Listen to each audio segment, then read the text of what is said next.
អានន្តយើងចង់ទៅឲ្យឆ្ងាយមួយរយៈបើព្រះអង្គដ៏ចម្រើន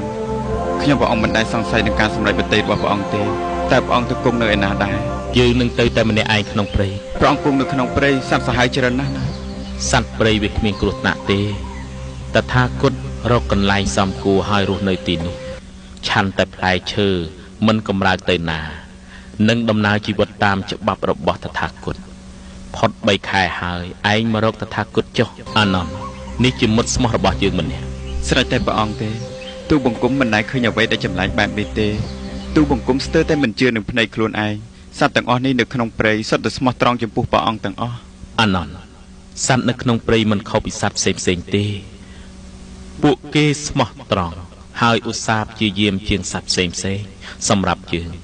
មិត្តភ័ក្តិល្អជារឿងគួរឲ្យរីករាយហើយអាចនៅជាមួយពួកគេបានស្រេចតែព្រះអង្គទេតែទីមួយដែលព្រះអង្គគង់នៅទីនេះគ្រប់គ្នាតែងតែគោរពនៅទេវទត្តហើយនឹងសាវក